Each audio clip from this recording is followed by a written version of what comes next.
Xin chào mọi người trở lại với kênh Cô Ba Bình Dương. Mình là con gái cô Ba đây. Trung thu chỉ còn nửa tháng nữa là tới rồi. Mỗi một mùa lại có những nhân bánh sáng tạo hơn. Gần đây có một món bánh trung thu với nhân rất lạ tên là bánh trung thu nhân xôi xéo. Hôm trước mình có thấy vlogger Dinology chia sẻ cách làm món bánh này. Mình thấy rất là thú vị nên quyết định làm thử, và quả thật với cái khẩu vị thích ăn bánh nhân mạnh của mình thì nó khá là ngon. Hôm nay mình quay clip chia sẻ với mọi người cách làm chi tiết món bánh này nha. Thực ra mình thấy cách làm món bánh này gần giống với bánh trung thu nhân thịt kho vỏ ngàn lớp của Đài Loan. Nhưng lần này mình sẽ làm bằng vỏ bánh trung thu nhé. Bây giờ mình cùng bắt tay vào làm bánh thôi. Mời mọi người tham khảo những nguyên liệu sẽ sử dụng nha. Mình chia làm 3 phần để dễ theo dõi, gồm có phần vỏ bánh, phần nhân đậu xanh và phần nhân thịt. Với khối lượng nguyên liệu này thì mình làm được 5 bánh với mọi người. Đầu tiên mình sẽ sơ chế những nguyên liệu làm nhân thịt. Với thịt ba chỉ mình cắt nhỏ thịt như thế này tầm khoảng 1 cm. Với công thức bánh trung thu thịt kho Đài Loan thì mình thấy họ sử dụng thịt xay nhỏ, nhưng mình nghĩ dùng thịt ba chỉ thì có phần nạc và phần mỡ lẫn với nhau. Phần da dai dai, phần mỡ khi ăn béo béo sẽ ngon hơn, nên các bạn có thể dùng thịt nạc dăm xay hoặc thịt ba chỉ cắt nhỏ đều được nhé. Với phần lạp xưởng mình cắt nhỏ hạt lựu để ra đĩa.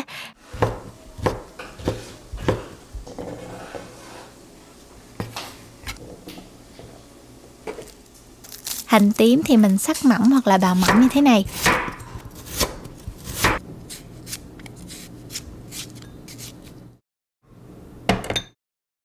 Tiếp theo mình sẽ ướp thịt. Dùng một cái nồi nhỏ cho thịt vào. Cho một chút hành cho thơm. Ướp với 3 muỗng cà phê nước mắm. Một chút nước màu vừa đủ để thịt lên màu đỏ đẹp. 1 muỗng cà phê tiêu cho thơm hơn. Mình cho tiếp một chút hạt nêm. 1,5 muỗng cà phê đường. Trộn đều và để khoảng 10 phút để cho thịt ngấm đều gia vị nhé. Bây giờ chúng ta đặt nồi lên trên bếp, nấu lửa nhỏ cho đến khi thịt săn lại, ra hết mỡ đồng thời lên màu cho đẹp nhé. Nhớ thỉnh thoảng trộn lên tí xíu cho thịt không bị xích nồi nha mọi người. Trong lúc kho thịt trên lửa nhỏ, chúng ta đem hành đi phi thơm, cho dầu vào chảo, đợi cho dầu nóng. Sau đó mình cho hành vào phi thơm. Lưu ý giai đoạn màu hành hơi chuyển gần đạt là phải tắt bếp, không thì hành sẽ bị đậm màu quá, ăn sẽ không ngon. Đấy, mày nói chuyện quá, hành của mình đã hơi quá màu một chút xíu, nhưng mà không sao, mình vẫn sử dụng được. Các bạn chắc dầu hành phi bỏ riêng một chén. Lát nữa chúng ta sẽ dùng dầu hành này cho vào nhân đậu xanh để phần nhân đậu xanh thơm mùi hành phi hơn. Đây là phần hành phi, mình chia làm 3 phần, 1 phần mình cho vào nhân và 2 phần mình cho vào nhân đậu xanh. Dầu phi hành mình cho vào nhân đậu xanh để cho nhân được thơm hơn. Quay lại với nồi thịt, như thế này là được rồi, mình tắt bếp nè. Chúng ta chỉ lấy phần thịt xanh làm nhân thôi nhé mọi người. Mình bỏ đi cái phần nước mỡ chảy ra. Lạp xưởng mình cho vào chảo, đảo đều cho chín và cho lạp xưởng ra bớt mỡ và sanh lại. Bây giờ thì mình làm phần nhân đậu xanh. Cho hết chỗ đậu xanh ngâm qua đêm vào một nồi nhỏ, đổ nước ngập và đun cho đậu mềm. Sau khi đậu đã mềm, mình thêm 7 muỗng cà phê đường và một chút muối. Khuấy trộn cho đường tan hết. Xong rồi bây giờ mình đem hết chỗ đậu này đi xay nhuyễn nhé.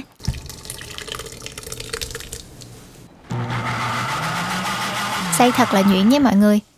Rồi tiếp theo mình cho chỗ đậu này vào chảo không dính và sên như nhân đậu xanh thông thường vậy đó. Khi nhân đậu còn lỏng, mình cho dầu hành phi vào. Mình cho dầu phi hành vào trộn đều. Đừng cho quá nhiều dầu kẻo nhân của mình sẽ bị ướt thấm ra ngoài vỏ bánh. Vỏ bánh sẽ mềm và rất mau hư với mọi người. Đảo đều trên lửa nhỏ để nước trong đậu bay hơi hết và đặc sệt lại. Cho thêm 2 muỗng canh siro bắp để nhân đậu được dẻo. Cho siro bắp nên là mình sẽ không cần phải cho bột nếp hay là bột bánh dẻo vào nữa.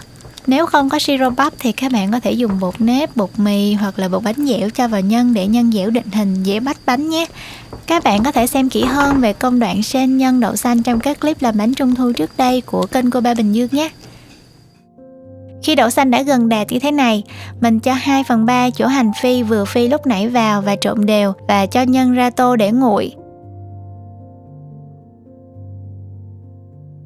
Bây giờ thì mình sẽ trộn bột phần vỏ bánh trung thu. Mình trộn các nguyên liệu lỏng hòa quyện với nhau trước.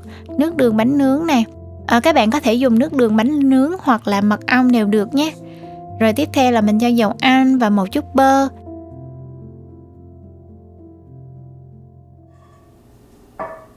Trộn đều tất cả với nhau nào.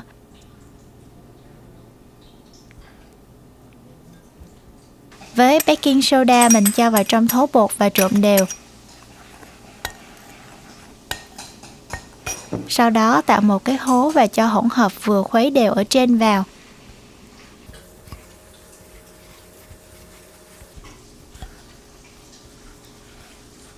Nhào cho hỗn hợp trở thành một khối bột mềm mịn đồng nhất.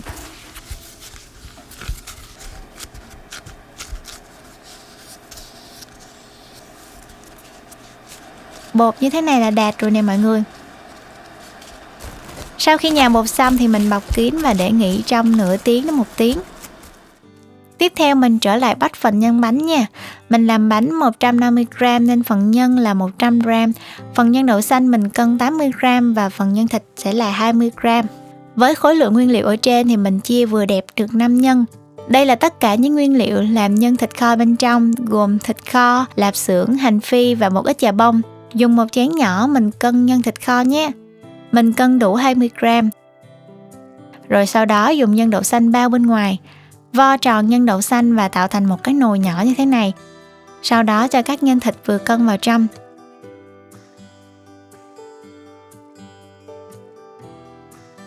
Cẩn thận vo thành viên như thế này nhé.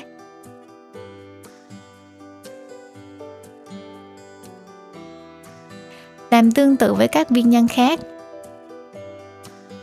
Phần bột bánh mình cũng chia thành 5 phần, mỗi phần 50g. Viên bột vỏ bánh mình xoa tròn, sau đó dùng cây cán bột cán dẹt cho nó có độ rộng vừa phải rồi phủ lên viên nhân. Cẩn thận bọc kín nhân và vo tròn đều. Chú ý bọc kỹ để tránh khe hở giữa nhân và vỏ có thể làm bánh bị phù hoặc là sụp khi nướng ở nhiệt độ cao.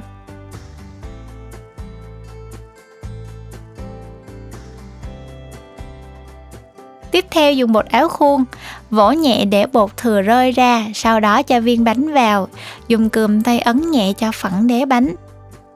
Sau đó đặt bánh xuống khay và dùng lực ấn xuống đều tay, giữ yên trong khoảng 10 giây.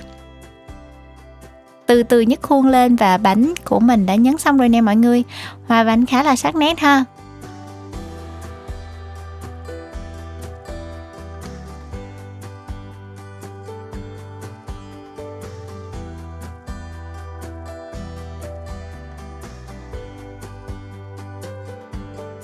Đóng bánh xong mình chuẩn bị nướng bánh nha. Làm nóng lò ở 190 độ C, tức là khoảng 374 độ áp. Sau đó xịt nước ướt đều mặt bánh và cho bánh vào lò nướng lần 1 ở 190 độ C trong vòng từ 12 đến 14 phút.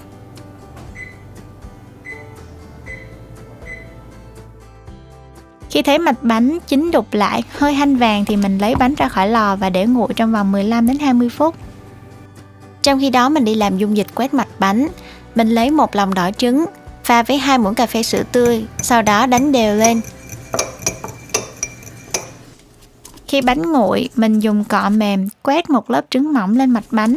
Mọi người đừng quét quá dày nhé, khi nướng sẽ bị nứt mạch không đẹp bánh. Sau đó mình cho vào lò nướng ở 190 độ trong vòng 10 phút nữa. Bánh nướng xong mình lấy ra và để nguội và tiếp tục quét trứng lần thứ 2.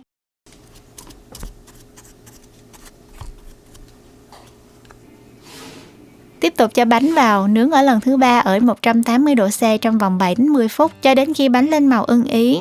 Nếu bánh nướng lần 2 đã lên màu ưng ý, các bạn không cần nướng lần thứ 3 nhé. Bánh mình vừa nướng xong, màu sẽ lên chưa đều, các bạn để bánh 1 đến 2 ngày thì màu sẽ lên đều đẹp hơn.